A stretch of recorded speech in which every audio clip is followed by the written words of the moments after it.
शुका सारिखे पूर्ण वैराग्य ज्याचे, वसिष्ठा परी ज्ञान योगेश्वराचे, कवी वाल्मिका सारिखा मान्य ऐसा, नमस्कार माझा सद्गुरु रामदासा. जय जय रघुवीर समर्थ. दशक 12वा समास 3. भक्त निरूपण. माणसाने आपल्या जीवनात इहलोक व परलोक किंवा प्रपंच व परमार्थ दोन्हींचा विचार करणे योग्य आहे. प्रपंच नीट होण्यासाठी त्याने जाणत्याची संगती धरावी व परमार्थ साधण्यासाठी त्याने सद्गुरूची संगती करावी. देव कोण व मी कोण हे 2 प्रश्न सद्गुरूंना अनन्यपणे विचारावे. संपूर्ण शाश्वत असणारे परब्रह्म ओळखणे हेच परमार्थाचे खरे रहस्य असल्याने त्याचा अनुभव यावा म्हणून सारासार विचार करावा. हा विचार केला तर असे आढळते की या विश्वात दृश्य आणि अदृश्य असे 2 प्रकारचे पदार्थ आहेत. सर्व जड पदार्थ दृश्य असतात, पण अदृश्यामध्ये चंचळ आणि निश्चळ असे 2 पदार्थ असतात. यापैकी जड आणि चंचळ पदार्थ माईक असल्याने अशाश्वत असतात व निश्चळ वस्तू म्हणजे परब्रह्म तेवढे शाश्वत असते. विवेकाने त्रैलोक्य हिंडावे आणि शाश्वत अशाश्वत यांचा निवाडा करावा.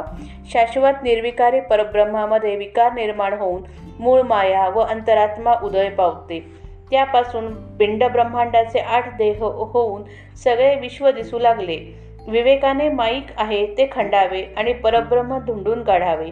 अशा रीतीने शाश्वत देव कळल्यावर मी कोण याचा शोध घ्यावा. या मीचा शोध आपल्या अंतरंगात घ्यायचा असतो.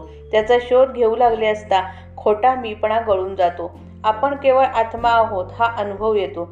खोटा मीपणा गळला की वेगळेपण जाते व वृत्तीची निवृत्ती होऊन उन्मनी साधते. उन्मनी अवस्थेत ज्ञानाचे विज्ञान होते, ध्यानाचे ध्येय बनते. सगळे पाप विलयास जाऊन जन्माचे सार्थक होते. या पदाला पोचलेले भगवंताचे दासच इतर लोकांना तारतात. श्रीराम. पृथ्वीमध्ये बहुत लोक तेही पहावा विवेक, इहलोक आणि परलोक बरा पहावा. इहलोक साधा या कारणे जाणत्याची संगती धरणे, परलोक साधा या कारणे सद्गुरू पाहिजे. सद्गुरूसी काय पुसावे हेही कळेना स्वभावे, अनन्य भावे एक भावे दोन्ही गोष्टी पुसाव्या. दोन्ही गोष्टी त्या कोण, देव कोण आपण कोण या गोष्टीचे विवरण केलेची करावे. आधी मुख्य देव तो कोण, मग आपण भक्त तो कोण. पंचीकरण महावाक्य विवरण केलेची करावे.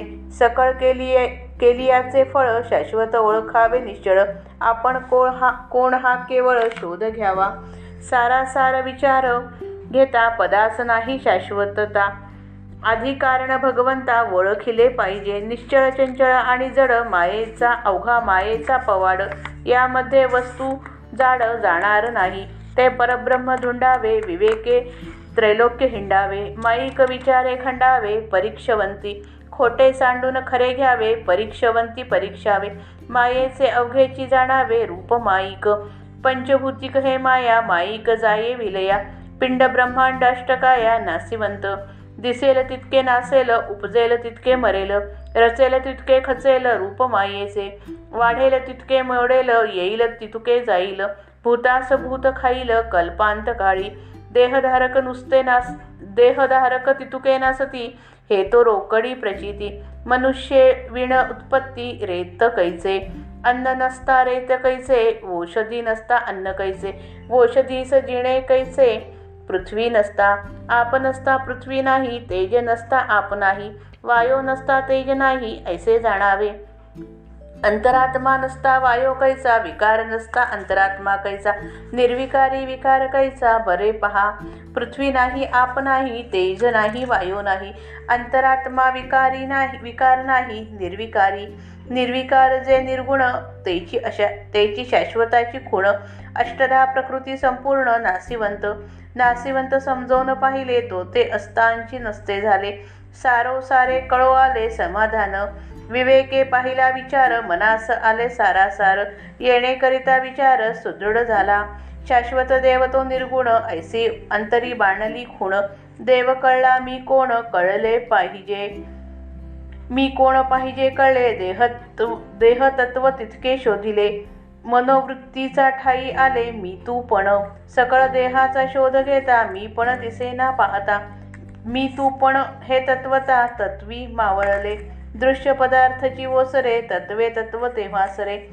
मी तू पण कैसे हे कैसे उरे तत्वता वस्तू. पंचीकरण तत्वविवरण महावाक्य वस्तू आपण निसंगपणे निवेदन केले पाहिजे. देवभक्तांचे मूळ शोधून पाहता सकळ उपाधी वेगळा केवळ निरोपाधी आत्मा. मी पण ते बुडाले विवेके वेगळे पण गेले निवृत्ती पदास प्राप्त झाले उन्मनी पद. विज्ञानी राहिले ज्ञान ध्येये राहिले ध्यान सकळ काही कार्याकारण पाहून सांडिले. जन्म मरणाचे चुकले पाप अवघेची बुडाले यमयातनेचे झाले निस्संतान. निर्बंध अवघाची तुटला विचारे मोक्ष प्राप्त झाला जन्म सार्थकची वाटला सकळ काही. नाना किंतर निवारले धोके अवघेची तुटले ज्ञान विवेके पावन झाले बहुत लोक. पतित पावनाचे दास तेही पावन करीती जगास ऐसी हे प्रचित मनास बहुतांच्या आधी. माणसाने प्रपंच व परमार्थ दोन्ही साधण्यात खरी सार्थकता असते. जाणत्याच्या सांगण्याप्रमाणे प्रपंच करावा तर श्री सद्गुरूंच्या सांगण्याप्रमाणे परमार्थ करावा. जगात पुष्कळ माणसे आहेत त्या सर्वांनी विवेकपूर्वक वागावे. इहलोक आणि परलोक दोन्हींचा विचार करावा. या जगात यश येण्यास जाणत्याची संगती धरावी. परमार्थात यश येण्यास सद्गुरू अवश्य असतो. सद्गुरूंना काय विचारावे हे काही पुष्कळांना कळत नाही. त्यांच्याशी अनन्य होऊन अगदी मनापासून पुढील 2 गोष्टी त्यांना विचाराव्या. त्या 2 गोष्टी अशा, एक देव कोण, दुसरी आपण किंवा मी कोण. विवेकाने या गोष्टींचे वारंवार मनन करावे. प्रथम मनुष्य देव तो कोणता, मग आपण भक्त तो कोण आहे, हे 2 प्रश्न आहेत. त्यांची उत्तरे सापडण्यास पंचीकरणाचा आणि महावाक्यांचा विचार पुन्हा पुन्हा करावा. शाश्वत परब्रह्माचा प्रत्यक्ष अनुभव घेणे हे साऱ्या परमार्थाचे रहस्य समजावे. शाश्वत व निश्चय परब्रह्म ओळखणे हे सर्व परमार्थ केल्याचे फळ आहे. केवळ शुद्ध मी कोण आहे याचाही शोध घ्यावा. शाश्वत काय व अशाश्वत काय याचा सूक्ष्म विचार केला तर असे प्रत्ययास येते की या दृश्य विश्वामधील कोणतेही स्थान शाश्वत नाही. या सर्वांचे आदिकारण जो परमात्मा त्याला ओळखणे जरूर आहे. या दृश्य विश्वात निश्चल, चंचल आणि जड असा विविध भेद आढळतो. पण हा सगळा मायेचा पसारा आहे. शाश्वत ब्रह्मवस्तू याच्या पलीकडे राहते. ते परब्रह्म धुंडून काढावे. त्यासाठी विवेकाच्या बळावर मनाने त्रैलोक्यात हिंडून यावे. जे जे माया निर्मित आहे ते ते विचाराने बाजूस सारावे. हेच खऱ्या परीक्षावंतांचे काम समजावे. जो खरी परीक्षा करणार आहे त्याने खरे खोटे तपासावे. खोटे बाजूस सारून खरे तेवढे स्वीकारावे. मायेने निर्माण केलेले सगळे पदार्थ दिसायला खरे दिसले तरी ते खरे नाहीत हे पक्के ओळखावे.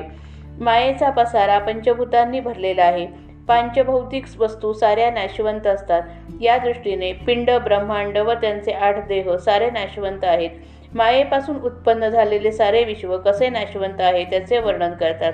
जे जे इंद्रियांना दिसते ते ते सारे नाश पावते. जे जे जन्म पावते ते ते सारे मरण पावते. जे जे बनविलेले असते ते ते सारे मोडते. असे हे मायेचे रूप आहे. जे जे वाढते ते ते सारे मोडते. जे जे येते ते ते सारे जाते. कल्पांताच्या समयी एक महाभूत दुसऱ्याला गिळून टाकते. देह धारण करणारे प्राणी नाश पावतात. हे तर प्रत्यक्ष अनुभवाला येते. माणसा वाचून माणूस उत्पन्न होत नाही. वीर्यावाचून उत्पत्ती होत नाही. अन्ना वाचून वीर्य उत्पन्न होत नाही. वनस्पती वाचून अन्न निर्माण होत नाही. पृथ्वी वाचून वनस्पती निर्माण होत नाहीत. पाणी नाही तर पृथ्वी नाही. तेज नाही तर पाणी नाही. वायू नाही तर तेज नाही. असा क्रम जाणावा. अंतरात्मा नसेल तर वायू उत्पन्न होऊ शकत नाही. मूळ मायेचा विकार नसेल तर अंतरात्मा असत नाही. परंतु निर्विकार परब्रह्मात दिसणारा विकार खरा आहे का याचा नीट विचार करावा. मायेतून अशा रीतीने निर्माण झालेले सारे विश्व नाशवंत असते. ते बाजूस सारून शाश्वत ब्रह्माला गवसणी घालावी. खरा देव कोण या प्रश्नाचे हे उत्तर आहे. निर्विकार परब्रह्मामध्ये पृथ्वी, आप, तेज, वायू, अंतरात्मा आणि मूळ माया यापैकी एकही आढळत नाही. निर्गुण निर्विकार वस्तू हीच शाश्वताची खूण आहे. अष्टधा प्रकृती संपूर्णपणे नाशवंत आहे. सगळे दृश्य नाशवंत आहे हे ओळखून राहिले पाहिजे. म्हणजे ते असून नसल्यासारखे होते. सारासार विचाराने समाधान काय आहे ते बरोबर आकलन होते. शाश्वत शोधून काढण्यासाठी विचार करू लागल्यावर सार कोणते व असार कोणते याचा निश्चय मनात होतो. हा निश्चय झाला की आत्मानात्म विचार बलवान बनतो. विचार करण्याने विचार करण्याचे सामर्थ्य वाढत जाते. विचारात सूक्ष्मता शिरण्याची शक्ती येते. विचार ज्या प्रमाणात सूक्ष्म बनतो त्या प्रमाणात तो अशाश्वताचे कवच भेदून शाश्वतापर्यंत पोचतो. तेथे तो नाहीसा होऊन वस्तुदर्शन होते. देव शाश्वत आहे, निर्गुण आहे अशी खूण स्वानुभवाने पटली. देव कोण ते कळले. आता मी कोण हे बरोबर कळणे जरूर आहे. मी कोण याचा शोध घेता घेता मी शुद्ध निर्मळ निरुपाधिक आत्मा आहे असा अनुभव येतो. मी कोण हे कळायला पाहिजे असेल तर देहामधील तत्वे शोधली पाहिजेत. ती शोधून पाहिली तर असे समजते की मनात उत्पन्न होणाऱ्या वृत्तींमध्ये मी तूपणाचे मूळ आहे. स्थूल, सूक्ष्म आणि कारण या सगळ्या देहांचा शोध घेतला तर हा खोटा मीपणा कोठे दिसत नाही. त्या शोधात सारे मी तूपण पंचतत्वामध्ये विलीन होऊन जाते. त्या शोधात दृश्य पदार्थ मिथ्यापणाने बाजूला सरतात. एक तत्व दुसऱ्यामध्ये लय पावते. त्या ठिकाणी मी तूपण पुरण्यास जागा राहत नाही. केवळ ब्रह्मवस्तू तेवढी शिल्लक उरते. पंचीकरण काय, तत्वविवरण काय, महावाक्य चिंतन काय या सर्वांचा भावार्थ असा आहे की आपण परमात्म स्वरूप आहोत. तसा अनुभव येण्यासाठी आपण अनासक्त होऊन आत्मवस्तूशी तदाकार झाले पाहिजे. तात्पर्य, देव आणि भक्त यांचे मूळ शोधून पाहिले तर सर्व उपाधिरहित असा केवळ आत्मा शिल्लक उरतो. त्या आत्म्याचा साक्षात्कार झाला म्हणजे काय होते ते सांगतात. अशा रीतीने मी पण नाहीसे झाले, आत्मानात्मक विवेकाने वेगळे पण नाहीसे झाले म्हणजे वृत्तीरहित अवस्था येऊन उन्मनीपद प्राप्त होते. ज्ञानाचे रूपांतर विज्ञानात होते. ध्यान ध्येयमय बनते. कार्यकारण भावामध्ये अंतर्भूत होणारे सारे द्वैतमय दृश्य बाजूला सारले जाते. जन्ममरणाचे चक्र संपते. सगळे पाप विलयास जाते. यमयातनेच्या तावडीतून सुटका होते. सर्व प्रकारची बंधने तुटतात. ब्रह्मविचाराने मोक्ष प्राप्त होतो आणि जन्माचे संपूर्ण सार्थक झाले असे वाटते. नाना प्रकारचे संशय नाहीसे होतात. सर्व संकटे नाहीशी होतात. अशा रीतीने आत्मज्ञान आणि आत्मानात्म विवेक यांच्या सहाय्याने पुष्कळ लोक पावन झाले. पतितांना पावन करणाऱ्या परमात्म्याचे दास देखील जगाला पावन करतात असा प्रत्यक्ष अनुभव खूप लोकांना आलेला आहे. श्रीराम जय राम, जय जय राम.